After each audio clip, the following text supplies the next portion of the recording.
Praise the Lord. இந்த Friday family டாக்ஸ்க்கு ஆண்டவராகிய இயேசு கிறிஸ்து நாமத்தில் உங்களை நாங்கள் வரவேற்கிறோம். இந்த காலை நேரத்தில் நாம் தேவனை தேட வந்திருக்கிறோம்.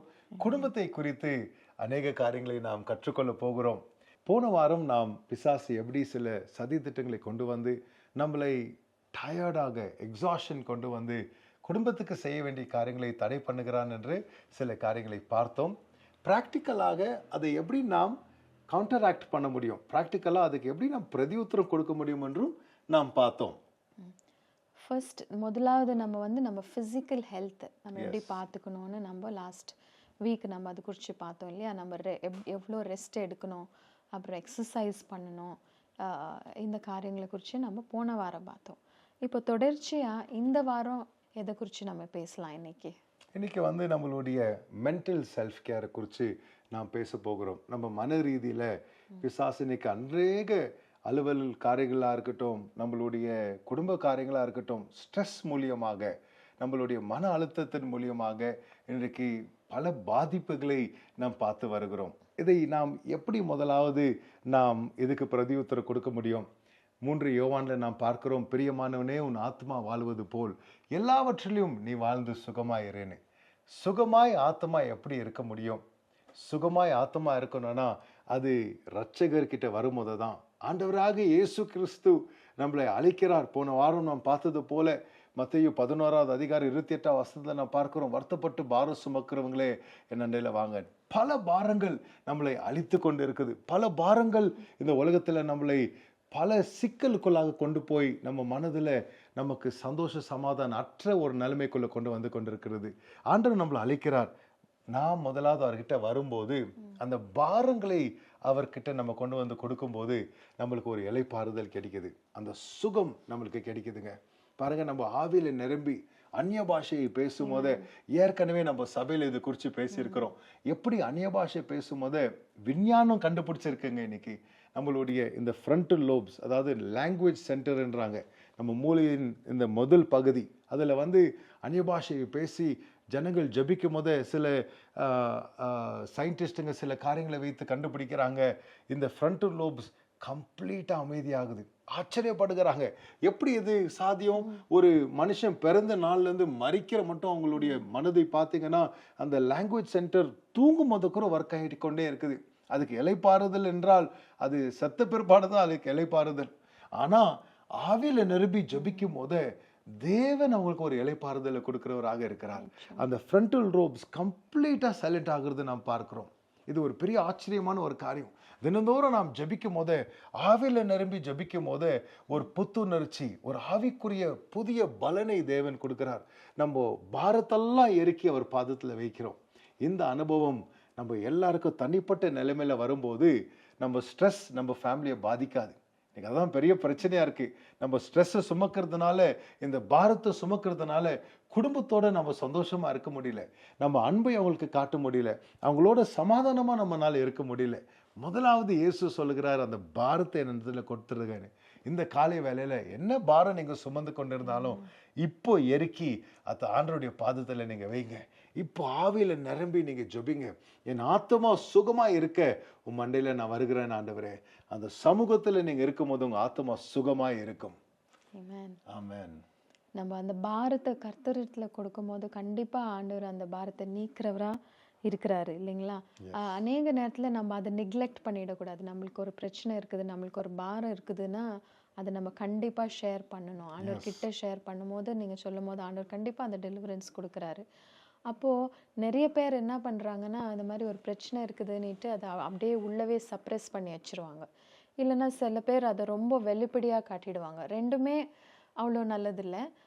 அதுக்கு எல்லாத்துக்குமே ஒரு ரைட் பேலன்ஸ் இருக்குது. எல்லாருக்குமே உணர்ச்சி இருக்குது, கோவம் இருக்குது, சோகம் இருக்குது, சந்தோஷம் இருக்குது. ஆனால் நம்ம அதை எப்படி வெளிப்படுத்துகிறோம், எப்படி நம்ம அதை ஹேண்டில் பண்ணுறோன்றது ரொம்ப இம்பார்ட்டண்ட். ரொம்ப அதிகமாகவும் காட்டிட்டா அது நம்மளுக்கு வேற பிரச்சனைகளில் முடியும்.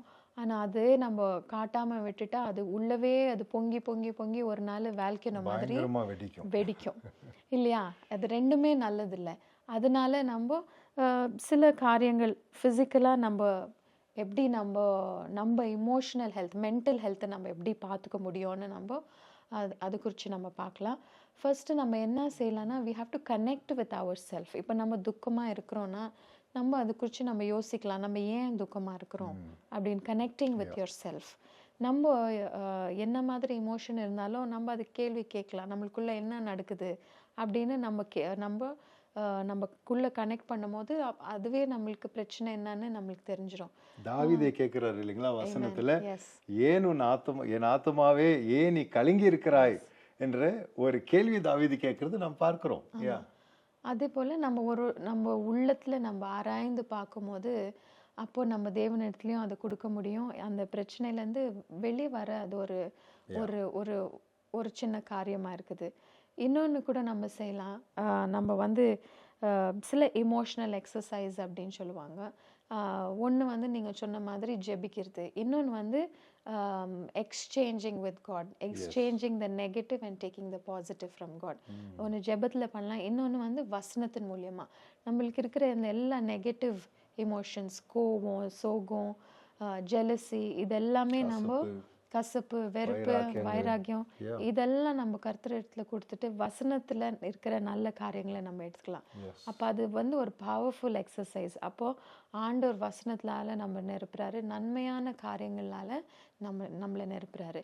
இன்னொரு சின்ன எக்ஸசைஸ், எக்ஸ்பிரஸிங் கிராட்டிடியூட். நம்ம தேவனுக்கு முதலாவது நன்றியா இருக்கணும். அப்புறம் நம்ம கூட இருக்கிறவங்களுக்கு, ஆண்டவர் நம்ம கொடுத்துருக்கிற நம்ம ஃபேமிலிக்கு செய்கிற அநேக காரியங்களுக்கு நம்ம நன்றி உள்ளவராக இருக்கும்போது, when we express gratitude, it connects us better with God and it connects us closer to people. அது ஒரு பவர்ஃபுல் டூலாக இருக்குது. கண்டிப்பாக இது ஒரு ரொம்ப முக்கியமான ஒரு விஷயம். பாருங்க, தேவனுக்கு நாம் நன்றி சொல்கிறோம், நிறைய நேரத்தில் நம்ம பெற்றோரை நம்ம மறந்துடுறோம் இல்லைங்களா, நம்ம பிள்ளைகளுக்கும் நம்ம மறந்துடுறோம். நிறைய நேரத்தில் ரெண்டு விதமாகவும் இது போகும் இல்லைங்களா. பிள்ளைகள் பெற்றோர்களுக்கு நீங்கள் நன்றி சொல்லுகிறது, ஜாக்லின் இப்போ சொன்னது போல ஒரு கனெக்ஷன் இல்லைங்களா. இயேசுக்கு நம்ம ஆண்டவர் கூட பாருங்க, அவருக்கு நாம் நன்றி சொல்லும் போதே அவருடைய உள்ளத்தை இது தொடுகிறது. 10 குஷ்டரோகியில் ஒருத்தர் திருப்பி வரும் போதே எல்லாருமே அவருடைய பிள்ளைகள் தான், எல்லாருக்கும் ஆண்டவர் சுகம் கொடுத்தார். நன்றி சொல்ல ஒருத்தர் திருப்பி வரும்போதே touch the heart of God. நாம் தினந்தோறும் அப்படி தேங்க்ஸ் ப்ராக்டிஸ் பண்ணுகிறோம். அண்ட் வித் ஈச் அதர் இல்லைங்களா. உங்கள் மனைவியை பார்த்து நீங்கள் நன்றி சொல்லுங்கள், தேங்க்யூ இல்லைங்களா. நிறைய பேரை கிரிட்டிசைஸ் பண்ணுறோம், சீக்கிரமாக நாங்கள் தப்பு கண்டுபிடிப்போம் இல்லைங்களா. ஆனால் அதை விட்டுட்டு புருஷர் மனைவிகளுக்கு உங்களுடைய நன்றியை சொல்லும் போதே அவங்க உள்ளத்தை அது தொடும். அது ஒரு நல்ல ஒரு உணர்ச்சி, இட்ஸ் a குட் எமோஷன் இல்லைங்களா. பிள்ளைகள் பெற்றோரை பார்த்து இன்னைக்கு நீங்கள் ஒரு ஸ்பெஷல் திங் இல்லைங்களா. சும்மா போய் மம்மி டாடி தேங்க்ஸ்ன்னு சொல்லாதீங்க, ஆனால் ஒரு காரியத்தை கவனித்து அதுக்கு இன்னைக்கு ஒரு சின்ன ஆக்டிவிட்டியாக நீங்கள் தேங்க்ஸ் சொல்லி பாருங்கள். அதே மாதிரி பெற்றோர் உங்கள் பிள்ளைகளுக்கும் நீங்கள் ஒரு நன்றி சொல்லி பாருங்களேன். நிறைய நேரத்தில் நம்ம அவங்கள ரொம்ப கிராண்டடாக எடுத்துக்கிறோம், இது செய் அது செய்ன்னு விட்டுறோம். ஆனால் அவங்க செய்யும் போதே reaffirm that with thanks, reaffirm that with gratitude, ஒரு பெரிய ஹீலிங்கை நம்ம குடும்பத்தில் இது கொண்டு வரும். Amen. And even scientifically speaking, when you express gratitude and when you're with your family, having fun with your family, நம்ம குடும்பமாக சந்தோஷமாக இருக்குது, ஆண்டவருக்கும் பிரியும். அதே நேரத்தில் சயின்டிஃபிக்லி நம்ம பார்க்கும்போது இந்த lot of feel good hormones are released in your body. அதனால நம்ம இமோஷ்னலாக we are in a very good state. அப்போ நம்மளுக்கு துக்கம், சோகம் இதெல்லாம் வந்தாலும் ரொம்ப நேரம் நீடிச்சு இருக்காது. இதை நம்ம குயிக்காக நம்ம ஓவர் கம் பண்ணலாம். Add play to your daily life இல்லைங்களா. உங்கள் பிள்ளைகளோட நீங்கள் கலந்துரை ஆடுகிறது மாத்திரம் இல்லை, ஆடுங்க இல்லைங்களா. நல்ல போர்டு கேம்ஸாக இருக்கலாம், இல்லை சில ஜஸ்ட் உட்காந்து பேசுகிறதா இருக்கலாம். இன்றைக்கி என்னுடைய நாள் எப்படி இருந்துச்சு, சில விஷயங்களை நம்ம அப்படி பேசி ஆடுகிறது ரொம்ப ஒரு சந்தோஷமான ஒரு காரியம் இல்லைங்களா. நாம் இன்றைக்கு ஒருவேளை உங்களுக்கு சின்ன பிள்ளைங்களாக இருந்தால் கொஞ்சம் நேரம் எடுத்து நீங்கள் அவங்களோட ஆடி பாருங்களேன். அவங்களோட ஒரு ஹார்ட் கனெக்ஷன் பில்ட் ஆகும் இல்லைங்களா. ஒரு இருதயம் ஒரு நல்ல கனெக்ஷன் பில்ட். பெரிய பிள்ளைங்களாக இருந்தால் கூட நீங்கள் அவங்களோட ஆடலாம் இல்லைங்களா. கொஞ்சம் நேரம் எடுத்து அந்த ஃபன்ன்ற ஆஸ்பெக்ட் நமக்குள்ளே இருக்கணும். ரொம்ப சீரியஸாகவே நம்ம இருந்தால் நம்மளுக்கு அது கஷ்டம்தான். எங்கள் குடும்பத்தில் நீங்கள் பார்த்தீங்கன்னா நாங்கள் அப்படி தான் ஆடுவோம். நான் எவ்வளோ பிஸியாக இருந்தாலும் எங்கள் பிள்ளைகளோடு என் மேலே அவங்க கிடிச்சு ஆடி சண்டை போட்டு ஒரு தூங்குறதுக்கு முன்னாடி ஒரு டயர்டாக தான் போவோம் பெட்டுக்கு. ஆனால் அது ஒரு அந்யோன்ய ஐக்கியத்தை நமக்குள்ளே பாதுகாக்குது. ஒரு ஓப்பன்னஸை கொடுக்குது. நம்ம பிள்ளைகள் நம்மளோட அந்த மாதிரி ஒரு லெவலில் இருக்கும்போது நம்மளை நம்புகிறாங்க. ஒரு நல்ல ஒரு கனெக்ஷன் அந்த இடத்துல பில்ட் ஆகும். நம்ம குடும்பம் சந்தோஷமாக இருக்கிறது தேவனுடைய விருப்பமாக இருக்குங்க.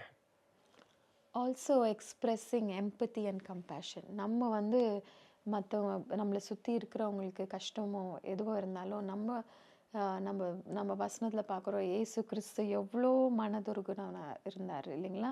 That is one of the quality that every Christian should possess. ஏன்னா our God is a God of compassion. He was so compassionate when he saw people. His heart was moved. அதே போல we also need to possess the same qualities like Jesus Christ, having empathy and compassion towards people. These are all good emotions, and when we express these emotions, we are taking care of ourselves. When we are taking care of others, we are taking care of ourselves as well. And when we exercise all these little things that we talked about, இதெல்லாம் நம்ம செய்யும் போது நம்ம வந்து ரொம்ப ஹெல்த்தியாக இருப்போம் emotionally. இந்த மாதிரி சின்ன காரியங்கள் வந்தாலும் it will not stay longer. கடைசியாக நம்ம மென்டல் ஹெல்த்தை குறித்து நம்ம பேசும்போது சில பிரச்சனைகள் சில நேரத்தில் நம்மளால அதுக்கு தீர்ப்பு கண்டுபிடிக்காம இருக்கிற ஒரு நிலைமை வரலாம். அப்படி வந்தால் நமக்கு ஃபைண்டிங் குட் கவுன்சிலர்ஸ், நல்ல ஒரு நம்மளுக்கு ஆலோசனை சொல்கிற இடத்துல நாம் போய் நாம் பேசும்போதே நம்மளுக்கு ஒரு நல்ல மென்டல் ஹெல்த், நம்மளுடைய மன ரீதியில் இருக்கிற அந்த சுகத்தை நாம் பார்க்கக்கூடும். ஏன்னா சில நேரத்தில் அங்கே சில பாதிப்புகள் உண்டு, சில பிரச்சனைகள் ஆயிருக்கலாம், சின்ன வயசில் சில பிரச்சனைகள் ஆயிருக்கலாம். அதெல்லாம் நம்மளுடைய மன ரீதியில் இருக்கிற சுகத்தை பாதிக்கக்கூடிய காரியங்களாக காணப்படும். அப்படி இருந்தால் நீதிமொழிகள் 11வது அதிகாரம் 14வது வசனத்தில் நாம் பார்க்கிறோம், there is safety in the midst of counselors. எங்கே ஆலோசனை இருக்கோ அங்கே என் ஜனங்கள் சங்காரமாக்கப்பட மாட்டார்கள், ஆனால் ஆலோசனை இருக்கிற இடத்துல என் ஜனங்களுக்கு பாதுகாப்பு உண்டு என்று ஆண்டவர் சொல்லுகிறார். சில மன ரீதியான பிரச்சனைகள் ஒருவேளை உங்கள் மத்தியில் காணப்பட்டால் அது உங்களுக்கு தீர்ப்பு கொடுக்க முடியல, நாங்கள் பேசின விஷயங்களுக்கு மேலான இன்னும் சொல்ல ஆழமான பிரச்சனைகள் இருந்தால் இன்றைக்கு ஒரு கவுன்சிலிங் எடுக்கிறதுல தப்பு இல்லைங்க. ஊழியக்காரங்க இருக்கிறாங்க, எங்களுக்கு தெரிஞ்ச அநேக கனெக்ஷன்ஸ் கவுன்சிலர்ஸ் இருக்கிறாங்க. அங்கே உதவி தேவைப்பட்டவங்களுக்கு நாங்கள் சபையாக குடும்பங்களாக உங்களோட நிற்க நாங்கள் ஆயத்தமாக இருக்கிறோம். இப்படி நாம் செய்யும்போது நாம் தேவ சுகத்தை நாம் அனுபவிப்போம். நம்ம 2வதாக காரியத்தை இன்னைக்கு நாம் பார்த்துருக்கிறோம், மன ரீதியில் நாம் சுகத்தை அனுபவிக்க வேண்டும். இதை எப்படி அனுபவிக்க வேண்டும் என்று நாம் பார்த்திருக்கிறோம். எங்களோடு சேர்ந்து நீங்கள் கண்களை மூடி ஜெபிங்கள். இந்த நேரத்தில் நாம் தேவன் கருத்தில் நம்மளை ஒப்பு கொடுத்து தேவன் இந்த இடத்துல ஒரு சுகத்தை கொண்டு வர நாம் ஜெபிக்க போகிறோம். பிதாவே, உமக்கு நாங்கள் நன்றி சொல்கிறோம். ஏசப்பா, ஆண்டவரே, இந்த நாளில் அப்பா எல்லா குடும்பங்களுக்குள்ளாக மன ரீதியில் ஸ்ட்ரெஸ்ஸுகளோ ஆண்டவரே கவலைகளோ பாரங்களோ நாங்கள் சுமந்து இருக்கக்கூடாது. நாங்கள் சுகமாக இருப்பது நீர் விரும்புகிறீர் ஆண்டவரே. நாங்கள் உம்மோடு இருந்து சுகத்தை நாங்கள் அனுபவிக்க, தினந்தோறும் நாங்கள் உமக்காக ஜீவிக்க ஆண்டவரே, ஒரு நாளும் தேவ சந்தோஷத்தை நாங்கள் அனுபவிக்க, எங்கள் மனதில் இருக்கிற பாரங்களை உங்கள் பாதத்தில் எரிக்கி வைத்து ஆண்டவரே ஒருத்தரை நாங்கள் சந்தோஷமாக கலந்துரையாட, நாங்கள் ஒருத்தரை தாங்க உற்சாகப்படுத்த எங்களுக்கு உதவி செய்யுங்க. எங்கள் சபையில் இருக்கிற எல்லா குடும்பங்களையும் ஆசீர்வதிங்கப்பா. இந்த வீடியோ காட்சியை பார்த்து கொண்டிருக்கிற சகல குடும்பங்கள் தேவ சமாதானத்தையும் தேவ அன்பையும் அனுபவிக்க நாங்கள் ஜெபிக்கிறோம் ஆண்டவரே. உமக்கே துதிகன மகிமை உண்டாகட்டும். இயேசுவின் மூலம் ஜெபிக்கிறேன் ஜீவனுள்ள நல்ல பிதாவே. ஆமென், ஆமென். கர்த்தர் உங்களை ஆசீர்வதிப்பாராக. ஆமென்.